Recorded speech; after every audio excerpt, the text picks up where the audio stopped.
Welcome back to my weekly series titled Weekly Rounds, where I take some of my patients that I'm working with right now. We go over their history, their symptoms, their laboratory results. I show you those lab results, and then we talk about the treatments that I'm applying and then the results that we're seeing with the patients. So this is kind of part 2 of the patient that we talked about last week. Last week we talked about a patient. She's a 33-year-old female diagnosed with Hashimoto's disease. When she reached out to me, she'd been off her thyroid medication for 2 months because she felt worse on the thyroid medication.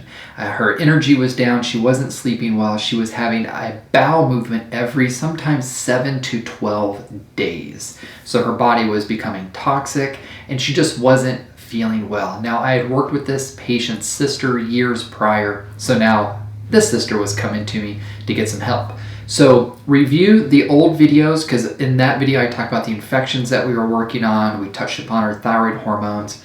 In this video, we're going to be talking about some nutritional deficiencies, but getting into the genetic mutations. So this first page I'm going to show you, this is part of what is called an organic acids test from Great Plains Laboratory.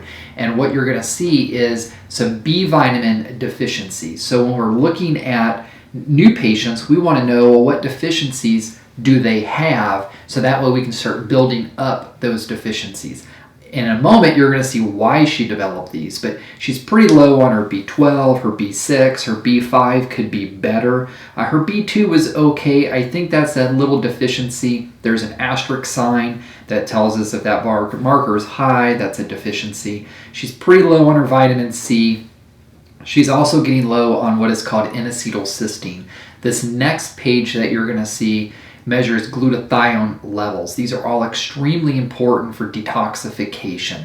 So N-acetylcysteine is the precursor to glutathione, and it's a chelating agent.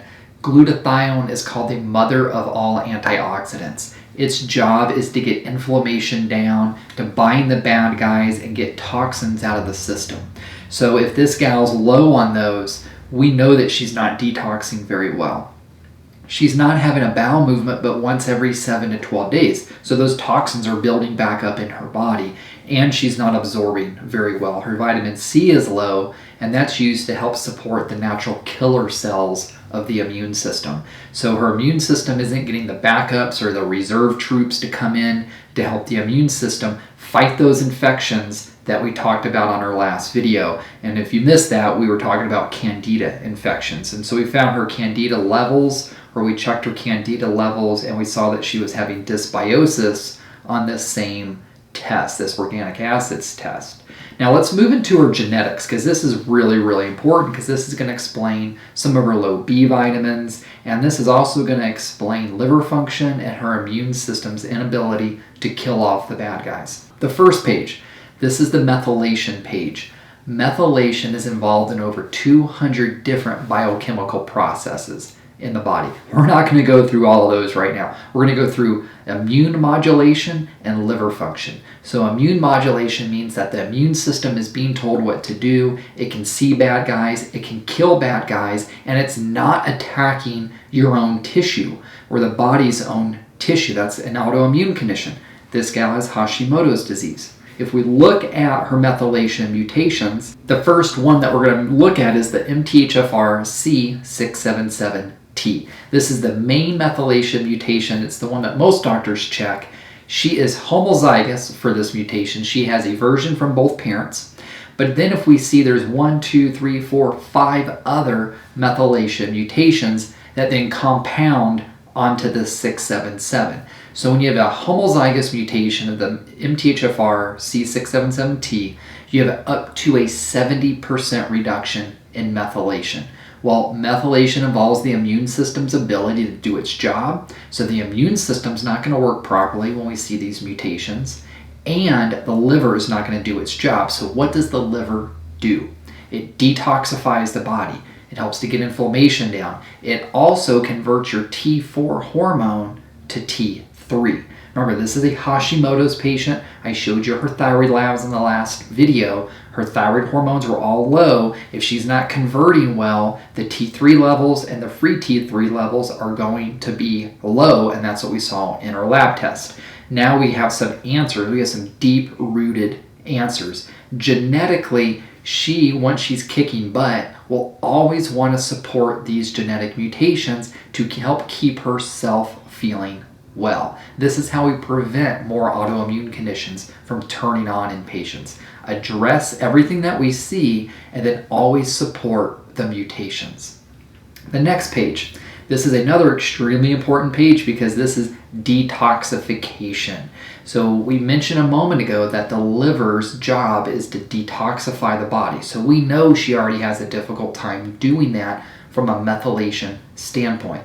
The one thing I didn't mention, I'm going to back up, methylation also involves the absorption of B vitamins, but the utilization of B vitamins. This gal's B vitamins were all super low. So we have to ramp her Bs up, and specific Bs, to get in there and support these genetic mutations to help her with her energy and to help with mood. Now her detoxification genes, I've circled right there for you. She has two main genes that impact glutathione production. Remember, glutathione, mother of all antioxidant, its job is to get inflammation down, bind toxins, carry that junk out of the system.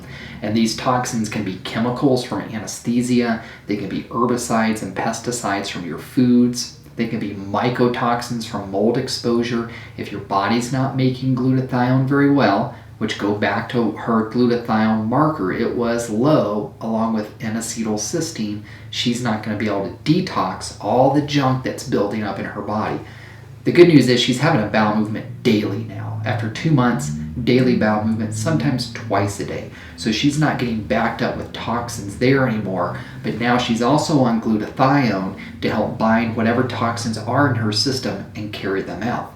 Her next page, this is an external inflammatory page, and that's just the title of this one. This is important because this is lifestyle. So if you notice, the first gene, the FUT2 gene, tells us that she's heterozygous, it's yellow, so she got one version of the gene passed down from her parent. Her body doesn't make good bacteria very well.